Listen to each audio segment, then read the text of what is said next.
For 5 long years, Sarah had given no words. Not a whisper, not a sound. It was not that she didn't want to speak, it was that something in her broke the night when her parents had disappeared. Since this tragic moment, his voice had curled up somewhere, like a wounded bird unable to take off. His eyes, with a piercing blue, however, told what her lips refused to say: pain, loss, fear. In their modest farm in the heart of Montana, her adoptive parents, Linda and Mark, had learned to listen to otherwise. They guessed his emotions through his gestures, his drawings, his prolonged silences. They no longer asked when she would speak again, they only wondered if she would. However, every evening they hoped, in silence, that the miracle will happen. Sarah had taken refuge in an intense observation world. She listened to the rustling of the leaves, followed the clouds with the clouds, captured each wing beat, each sigh of the wind. In silence she had made a home. But deep down a game shuttled like a hesitant flame that had never really turned off. Every night, in the secret of her dreams, she still heard her mother's voice. Sometimes distant, sometimes so close that she thought he was feeling her against her cheek. Simple, tender words, echoes of a lost love which constantly resounded, "I am there, my darling." Still there. But when they woke up, these words evaporated, carried away by daylight, leaving Sarah prisoner of her silence, a mutism that was screaming, but that no one really heard. When Mark and Linda Henderson welcomed Sarah at home, she was only 5 years old. Small fragile silhouette with a frozen gaze, she held in her hands a damaged plush and a suitcase too large for her. Social services had warned, she hasn't spoken since the accident. She will need stability, patience, and a miracle. Mark, accustomed to the silences of the high spaces of Montana, thought he could tame his. Linda, a former teacher, had faith and tenderness. The first months were a mixture of tender hopes and painful expectations. Each smile sketched, each drawing left on the table seemed to them a victory. But as the years passed, the pain of waiting became heavier. The sessions with the psychologist, Dr. Emily Watson, were linked without result. Sarah listened, drew, but her lips remained closed like a key without key. Sometimes Linda was crying in silence at night, in the kitchen. She wondered if love was enough, if one could really rebuild a fractured soul. Mark, he kept hope with this tenacity specific to the men of the earth. He fed his animals as he fed his affection for Sarah, slowly, without waiting for immediate return. But even he sometimes feared that the little one would never talk again. And yet, deep down, one thing never changed: they would not give up. They did not try to force speech. They offered Sarah a world where she could, one day, feel safe enough to break her interior channels. A house made of gentle gestures, respected silences, and unconditional love, a love that awaited in the shadows, ready to welcome the first spark. Sarah did not speak, but she drew. Whole leaves filled with solitary fields, animals with sad eyes, tiny silhouettes lost in disproportionate landscapes. The psychologist, Dr. Watson, analyzed them carefully, looking in each pencil stroke a hidden message, a repressed symbol. But what was still struck was the void, the too large skies, the windows without windows, the faces without mouth. In her spiral notebook, Sarah traced a parallel, frozen world where the voices did not exist, where the wind spoke in place of humans. A scene often came back. A child alone at the center of a field, the look turned towards the horizon as if she was waiting for something or someone. Linda retained all the drawings in a special drawer, like songs from Sarah that she could not yet understand, but which she refused to ignore. Sometimes, by observing them, she felt a thrill in the back. It was more than a simple artistic talent, it was a full-fledged language, a silent cry. She would have given everything to enter this universe, to reach out to this little paper girl. But she knew that only Sarah held the key to this invisible door. It only remained to hope for one day she would open it. And Sarah, every evening, before sleeping, carefully put her pencils. No one knew it, but in her mind she had 1,000 things to say. The words swirl in his head like dead leaves in a storm. They were there, present, vibrant, but locked up. And only one thing, an unlikely encounter, could one day free them. Sarah spent hours watching. Sitting on the wooden barrier surrounding the pasture, she followed the flight of birds, the slow race of the clouds, the swaying of the herbs downwind. She was not trying to understand the world, she felt it.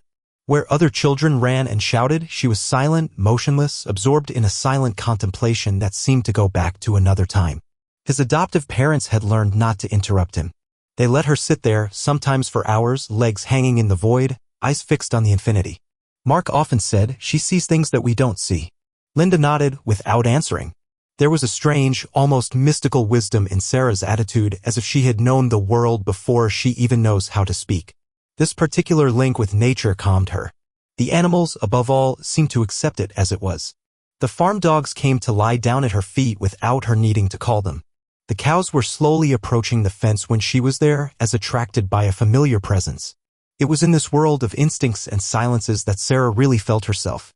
But sometimes, in its moments of observation, a disorder was passing through its gaze, as if a shadow of the past returned to prowl between the trees. A buried memory, a poorly healed emotion.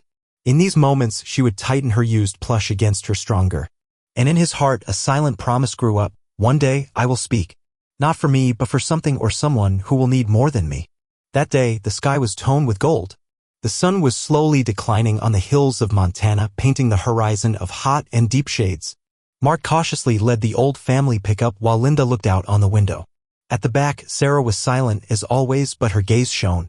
She observed the waves of the earth, the elongated shadows of the trees, the circular flight of a lonely hawk. There was a kind of peace in these returns to the house that the family cherished. The road, although isolated, always seemed to bring them back to something safe, stable. Sarah liked to feel the vibration of the engine, the regular purring of the vehicle, like a mechanical heartbeat that soothed it. Each turn of this journey was familiar to him except that evening, where something was going to upset their daily lives. As they bypass a tight turn, Mark brakes suddenly. The tires cried on the gravel, lifting a thin dust. In front of them, across the road, an immense black bull was lying, wounded, its flanks lifting with difficulty. The silence was made in the car, heavy, suspended. Linda immediately brought her hand to her mouth, shocked, while Sarah stared at the animal without moving. There was something in the scene, the position of the bull, his breathless breathing, his bright eyes of pain, which awakened in Sarah a distant echo. She did not know why, but she felt her heart tightening, as if the suffering being brought a part of her own story. And in the calm weighing this late afternoon, an invisible thread had just been tense between two injured souls. The bull was gigantic. Extended on bitumen, he seemed to be a mass of shadow and muscle, bruised by something brutal.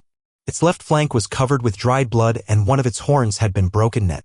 His breathing was irregular, whistling, but his eyes remained open, humid, almost human in their distress. It looked like he was waiting, not death, but something else. Mark Jura in a low voice, out of the vehicle, and ordered Linda to call the veterinarian. She obeys while trembling, making up the number of Doc Martinez, while Sarah remained motionless. But it was not the fear that held her. It was a strange attraction, as if this animal, lying there in the golden dust, called it. Not with sound. With a presence. With a silent need. Through the rear window of the pickup, Sarah was not blinking. She stared at the bull and looked at her too. The whole world seemed to freeze around them. The wind stopped, the birds were killed. There was only this improbable, silent, but deeply vibrant meeting. It was no longer a simple injured beast.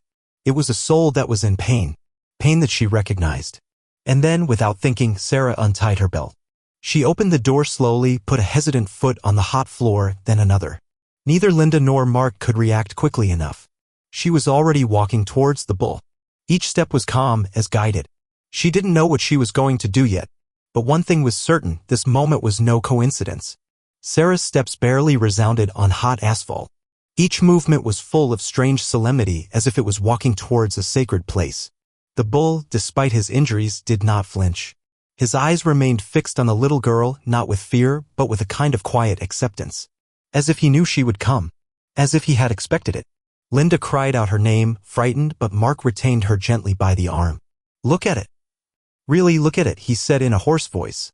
What he saw was not a reckless child, but a silhouette guided by an invisible force, an old instinct. There was no fear in the scene, only a silent encounter between two beings that the pain had made similar. Sarah knelt near the bull. The warm breath of the animal touched his hand. She stretched her fingers, slowly, to touch the rough, warm forehead of the beast. A strange vibration went up in it like a soft but deep current. And then, against all odds, a voice? Not an external voice. A known, intimate voice came from far away. You are not alone, darling. I am here. Sarah had a thrill. It was his mother's voice. Clear. Gentle. Alive.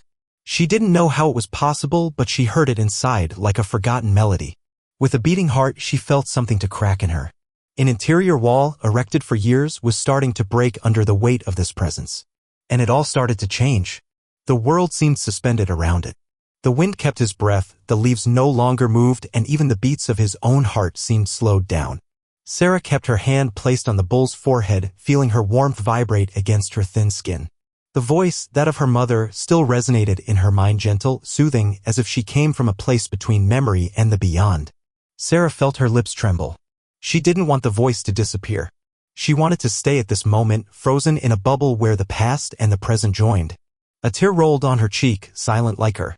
Then, with a shy breath, she felt something born in her. Not a thought. Not a desire. A word. Small, fragile, but irresistible. It was slowly pushing like a plant under the snow. She opened her mouth slowly. It has been 5 years since her lips had not formulated a sound. 5 years that his throat remained closed like a sealed door. And yet there, on his knees near this injured creature, with her mother's voice in her heart, she found the courage. Her lips surrounded, and in an almost imperceptible whisper, she says, "I am here." His parents, amazed, dare not move. Linda felt her breath cut herself, her hand to complain against her chest. Mark felt his eyes fill in despite himself. It was just a whisper, barely audible, but it was a promise. A breakthrough. Sarah's first step towards herself. The silence that followed this murmur was no longer the same. He was not empty, he was sacred. He brought him the echo of a miracle, the quivering of an inner world that had just opened. Sarah kept her hand on the head of the bull, but her eyes were now full of light. Something had woken up in her, something she believed forever, her voice, that part of her that she had buried with her parents. His mother's voice continued to float in her memory. It was not a hallucination. It was a living memory loaded with love. A known whisper, long suffocated, which finally found a path to be reborn through this unlikely link with the injured animal. It was not the bull in itself that brought back the voice, but what it represented, shared pain, including loneliness. Thunder, because that was how she was now calling her in her heart, remained motionless, as if he too listened, as if he knew that this moment was not for himself alone. His breath slowed down, his muscles seemed to relax. The link that had been forged between him and the little girl exceeded the words. They didn't need language to understand each other. They were two skinned souls who had recognized themselves. And in this field of dust and declining light, a broken little girl had found the fragile thread of her voice, not to tell her sentence, but to appease that of another. Because sometimes words do not emerge for yourself. They arise when another being in distress needs to be talked about for him. And that evening, Sarah's voice became more than a sound. She became a refuge. Sarah felt the beats of her heart resonate even in her fingers. Contact with Thunder, warm and rough, was an anchor. His gaze did not leave that of the bull, a black, deep look, but devoid of aggressiveness. It was an injured look, yes, but also imbued with a strange peace. As if he understood that she came not to observe, but to stay. To testify. To heal. She repeated gently, almost in a breath. "I am here." This simple sentence became a prayer. A promise. A declaration of presence after years of inner absence. Sarah was not only talking about the bull. She spoke to the universe. In memory of his parents. To the little girl she was curled up for 5 years in a silent corner of her soul. Linda and Mark slowly approached, for fear of breaking the magic of the moment. Tears sank on Linda's cheeks. She had never imagined that Sarah's first word would be addressed to an animal on a country road to twilight. And yet it was perfectly logical. This moment contained all the beauty and all the sadness of the world. And while the veterinarian was approaching in the distance in a cloud of dust, Sarah remained kneeling, one hand on Thunder, the other placed on his heart. She did not yet know everything that this word was going to wake up, everything he was going to rebuild. But she knew something simple and unshakable she had spoken. And in his voice, there was now the strength of two hearts. When the veterinarian's pickup stopped by the roadside, a strange silence still reigned on the scene. Dr. Martinez went down slowly, his gaze passing from the solid body of the animal to the small kneeling silhouette by his side. What he saw left it frozen. In 40 years of business, he had never witnessed such a scene, a silent child speaking to a dying bull, and the latter, calm like a winter lake, fixing it with absolute confidence. "It's impossible," he whispered for himself. Mark and Linda approached, still in shock. "She spoke, Doc." "She spoke," said Mark, her voice hidden by emotion. Martinez knelt gently near the animal and glanced at his injuries. Deep cuts, severe bruises, but surprisingly, no fractures, no internal perforation. He was in bad shape, yes, but he should survive. What amazed him more was the calm of the bull. No animal in such a situation, especially an adult male of this size, would have been approached thus, even less by a child. But there was a silent pact between them, an indescribable energy. Thunder, this is how Sarah called her, seemed almost peaceful by her presence. As if her pain had put itself in the eye at the very moment when she had put her hand on him. And Dr. Martinez then understood with a disturbing certainty that it was not he who had saved this bull. It was this little girl, broken in the past, who had just found in Thunder the exact mirror of her own injuries. And by this mystical link, everyone had found the strength to survive their own pain. While adults were busy around the bull seeking to organize its transport and administer first aid, Sarah remained crouching alongside her. Calm had not left her. She still spoke to him in a low voice as if she told him a story known to them alone. Between two caresses on the animal's forehead, she breathed a name almost instinctively. Thunder. Linda, moved, knelt near her. Why Thunder, my darling? Sarah thinks for a moment, then replied in a still fragile voice, but now free. Because when I saw him, I felt a rumble in my chest. Like a thunderstorm that arrives, but that is not scary. He had been there for a long time. And he woke me up. This name was then imposed on everyone. Thunder was not just an animal. It was a symbol. The deaf rumble of the past. Sarah's inner storm. The muffled cry she had been wearing for 5 long years. By naming it, she offered him not only an identity, but she called her own pain and transformed it. Mark, standing behind them, felt his heart tightening. This name, this moment, would remain forever engraved in their memory. Thunder was no longer a simple injured bull. He became the catalyst for an irreversible change. And while the sun disappeared behind the hills, it seemed that thunder had not only resonated in the sky, but in the heart of a child who had finally found his voice. The transport from Thunder to the farm was not easy. It took a specialized trailer, a hydraulic strap, and the combined force of several men from the neighborhood who came to lend a hand after hearing the veterinarian's call. During all this time, Sarah did not leave the flank of the bull.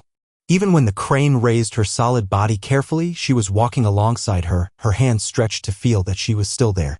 Linda offered him to go home several times, to rest, to eat something. But Sarah refused gently. His gaze did not leave Thunder. She remained standing, sometimes on her knees, sometimes leaning on the trailer boards, speaking in a calm and continuous voice, as if her words had become a balm against pain. His voice, still trembling but tenacious, accompanied each movement, each break.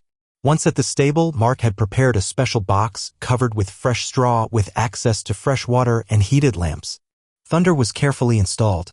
But it was only on the condition that Sarah remains by her side that the animal finally seemed to be relaxed. As soon as she moved away from a meter, he was starting to growl weakly. His breathing accelerated. When she came back, everything became calm again. That night, Sarah categorically refused to go to sleep in her room. Mark installed a padded chair in the stable with a hot blanket and a small cushion. Linda brought a soup that Sarah hardly touched. And so, under the wooden plates cowling gently in the freshness of the night, a child watched a sleeping bull, 2 beings that the pain had gathered and who now did not know how to exist without the other. The next morning, Mark entered the stable at dawn, expecting to find Sarah sleeping. But to her surprise, she was awake. Sitting in a suit near Thunder, she still spoke to him with a soft voice, almost singing. She told him what she saw through the window of the barn, the sounds of the farm that came back to life, the distant song of a rooster, the roar gate. And Thunder, motionless, opened the eyes slowly, fixing the little one with a peaceful intensity. There was something inexplicable in the animal's gaze. Recognition. A peace. It was no longer the panicked eye of a suffering beast, but the gaze of a being who abandons confidence. Dr. Martinez, who arrived shortly after, knelt to examine his wounds and murmured, amazed. He heals faster than expected. It's as if he had found a reason to hold on. Sarah looked him in the eyes and simply said, he knows he is no longer alone. It was the first time that she had been addressed to an adult looking straight in the eyes since the accident. Linda, present behind her, felt tears come back, but this time it was not sad, it was gratitude. His daughter was reborn. Not brutally, but by layers, by breaths, by illuminated silences. In the days that followed, Thunder refused to eat as long as Sarah was not there. He reacted to his voice as a remedy. And in that look they exchanged every morning, there was no more fear, pain, or past, only a deep calm. A truth without words. They had chosen each other. A few days after Thunder's arrival on the farm, when calm gradually moved into the routine, Sarah asked to go alone near the old abandoned cabin at the bottom of the field. It was a place that Mark had never taken the time to restore, an old, partially collapsed wood recovery surrounded by brambles. However, Sarah seemed attracted to this place as a forgotten memory that gently called her. She entered in silence, barefoot on the dusty ground. The floor cracked under it, but nothing frightened it. She knelt near an old wooden chest gnawed by humidity. Her hands bore the lid, and without really knowing why, she lifted it. Inside, a small wrought iron box wrapped in a faded blue fabric. She took him in his arms as if it were a sacred treasure, then returned to the stable, holding him against his chest. Sitting near Thunder, she slowly opened the box.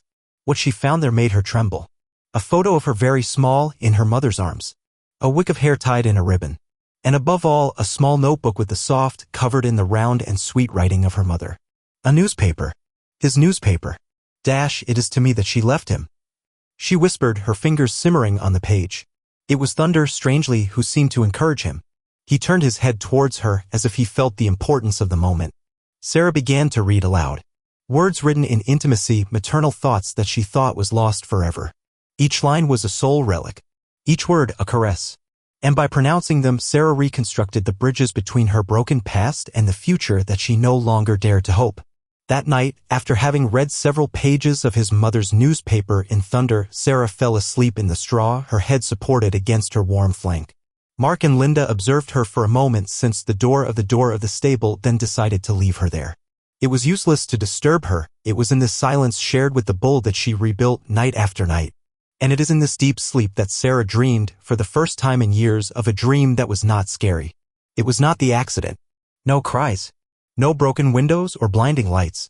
No, this dream was peaceful. She stood in an immense field, surrounded by high flowers, and her mother called her slowly.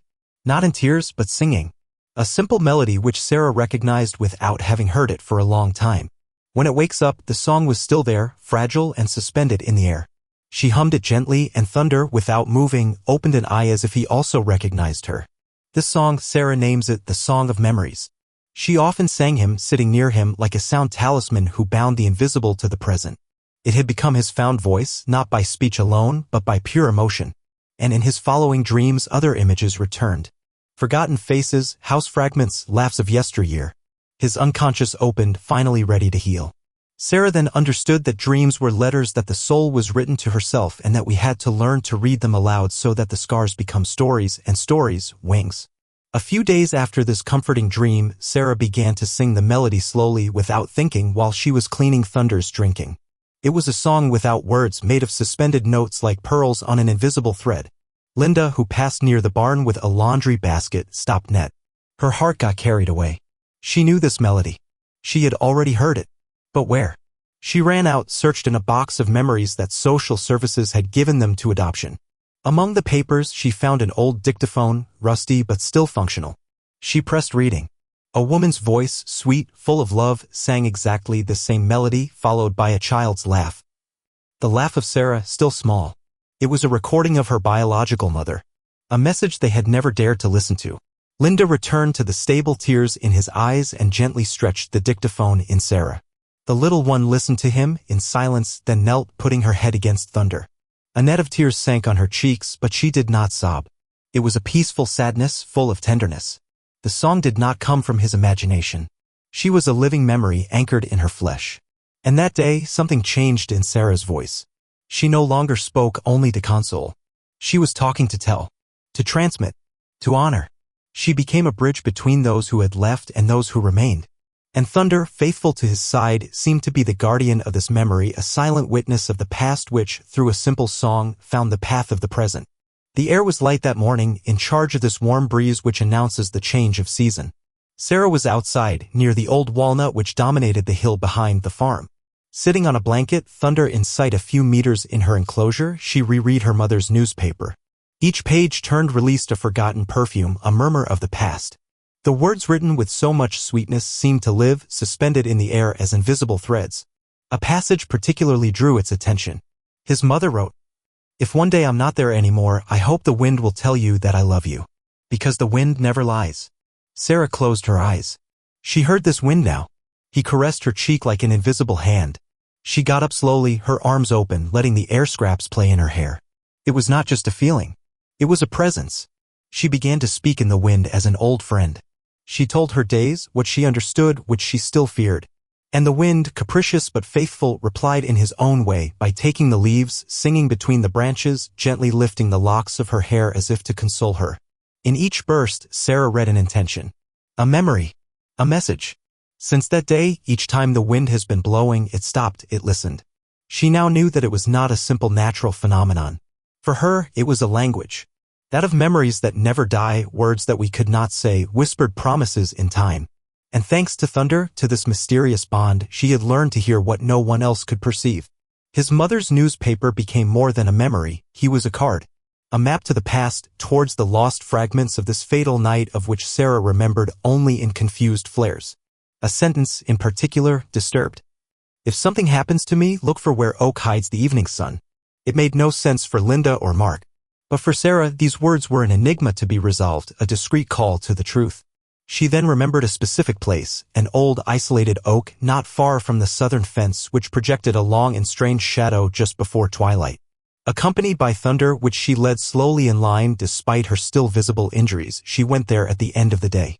She was waiting for the right time where the shadow of the trunk landed on a darker corners than the rest. In this place she dug. His hands, however frail, worked with a silent conviction. Mark, alerted by her temporary disappearance, found her on his knees, the palms covered with earth exhuming a metal box.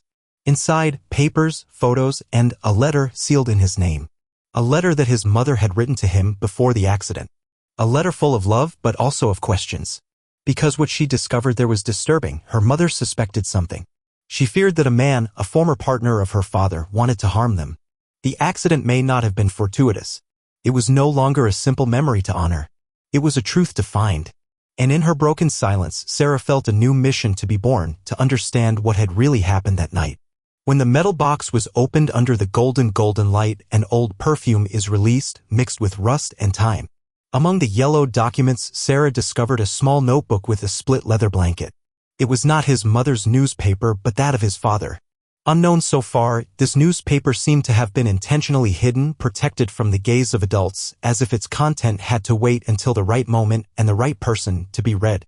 Sarah sat down in the grass, Thunder lying alongside her, his head put heavily on her hooves. She opened the first page. His father's writing was nervous, tight, different from that of his mother's sweet and fluid. The first line spoke of agricultural business, figures, transactions. But over the pages, the tone changed. He evoked tensions, disagreements with a man by the name of Victor Lemoyne, a name that Sarah did not know but that Mark, reading his shoulder, recognized immediately. He was his former partner. They scrambled just before the accident. No one knew why exactly. The tone in Mark's voice had changed. He understood now that the memories of Sarah and her pain were not only psychological. They were linked to something real, concrete, unresolved.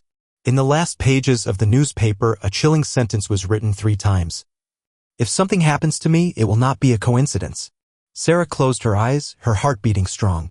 Everything she had repressed for 5 years suddenly gained meaning. She had not forgotten by weakness. She had been protected by silence.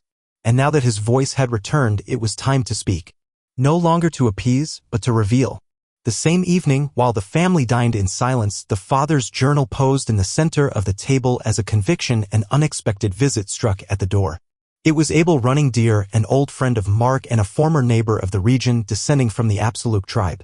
He had heard of the injured bull and, above all, the sudden awakening of little Sarah. His gaze was serious, almost worried. He asked to talk to her. And in Thunder. In the stable, he knelt slowly in front of the animal, then observed the little girl with respectful intensity. I think that you are part of an older story than you think, little one. Sarah leaned her head, curious. Abel took out from his jacket a small leather-bound notebook, a collection of old stories transmitted by his grandfather. One of them spoke of a legend, that of a silent child who, when she finds the animal with the black lightning heart, would wake up not only his own voice, but the memory of a people. According to legend, the child only speaks when she heard the voice of the dead again through the pain of a living. And the injured animal, often a bison or a bull, would be the guardian of forgotten souls. Sarah and Thunder were, without knowing it, at the heart of this old prophecy. Abel, touched to tears, murmured, I never believed that this tale would become real. But I think that you are this child. And he, this living echo. Sarah, first troubled, felt a familiar warmth invaded her chest. What the world called miracle or chance may have been written well before birth. This legend did not only change her vision of herself, she gave him a place, a meaning, a mission. And in Thunder's eyes, she read the same certainty. They were no longer 2 lost souls. They had become the carriers of an old secret. Since Abel Running Deer's visit, a new weight, but noble, had settled in Sarah's heart. She was no longer just a child who was survived by a drama. She was now the depository of ancient knowledge, that of ancestral voices transmitted by the silences, the looks, the shared sufferings. This revelation did not frighten him. She calmed him. Because for the first time his past silence had a sense almost sacred. Abel returned several times in the following days. He brought ritual objects, sacred herbs, drums, and forgotten songs that his grandfather had taught him. Sarah listened carefully, sitting near Thunder. And sometimes she replied, not with words but by gestures, drawings, intuitive murmurs. As if, in her, an old memory woke up, that of a people whom she had never known, but that she recognized effortlessly. One night, Abel proposed a little thank-you ritual intended to honor the memory of the ancestors and the role of the bull as a passer of souls. Mark and Linda, first skeptical, accepted out of respect for Sarah. The fire was lit behind the barn, and around the dancing flame, Sarah spun an ancestral song learned from Abel for the first time. Her fragile but sincere voice rose in darkness, as if she had always belonged to this invisible world. It was that night that Linda fully understood. Understood that his daughter did not speak like other children. That her voice, when she expressed herself, carried a different weight, that of the past, killed pain, secrets too long buried. Sarah had not found the floor. She had become a voice. And Thunder, lying near the fire, looking towards the stars, seemed to watch over her as the guardian of a truth that no adult would never have dared to listen. The following nights were agitated. Sarah dreamed, again and again, of this famous night, the one where everything had changed. But this time, the images were no longer blurred or scary. They were clear, precise, as if memory had finally decided to open page after page.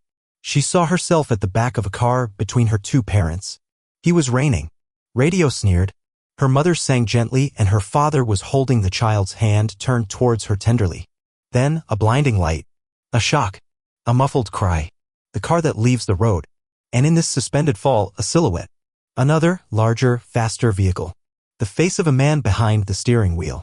His expression, not that of panic, but fury.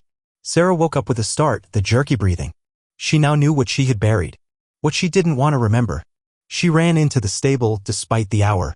Thunder straightened slowly, as if he was waiting for him. She knelt near him, her hand on his head, and says in a low voice, "I remember.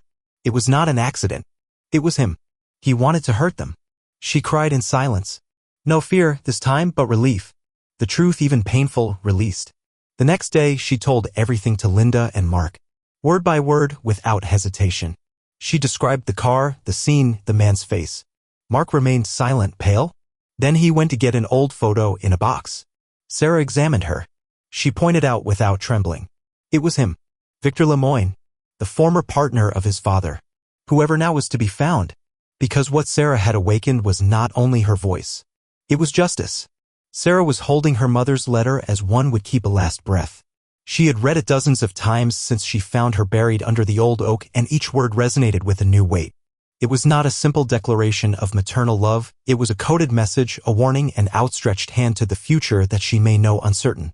His mother had foreseen the danger. And she had left a mark. In this letter, she wrote that if something happened to her, it was necessary to seek in her father's notebooks what he had never dared to say out loud. She spoke of an interrupted transaction, a disguised flight in partnership, a pressure exerted by Victor Lemoyne. She had even noted, if it happens to us, bad luck, it will not be an accident.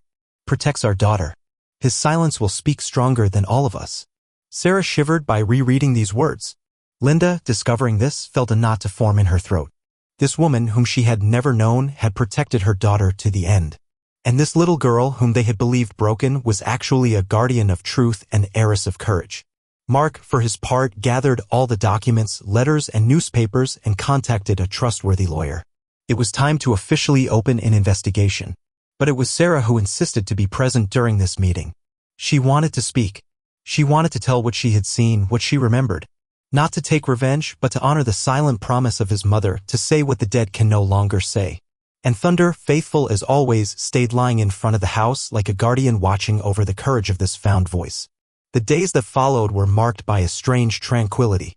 As if, now that the truth was on the way, the universe granted Sarah a moment of respite.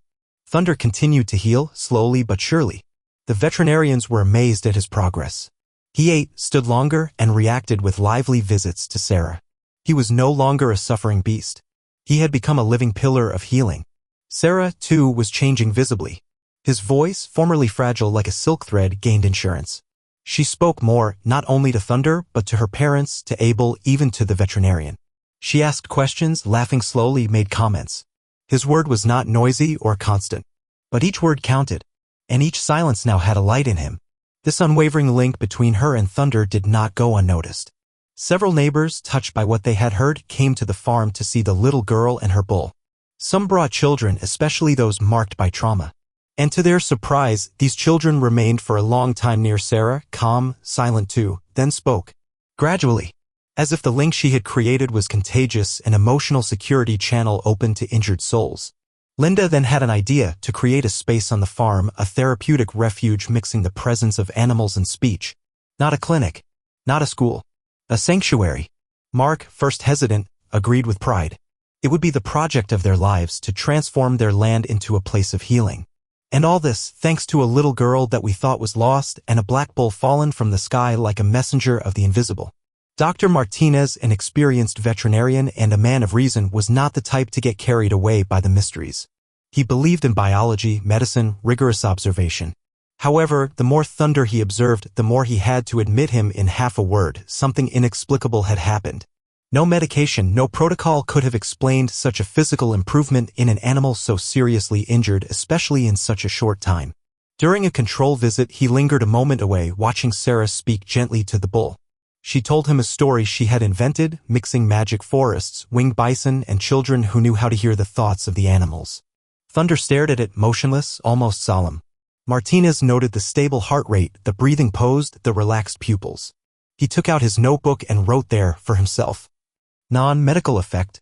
Direct emotional influence. To observe. To be respected. He was not the only one to be upset.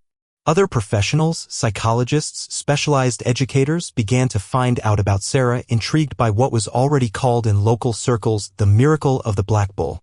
Some wanted to come and meet her, others remained skeptical. But one thing was certain, science here was no longer enough. It was also necessary to listen to intuition, the invisible, the ancient language of the heart.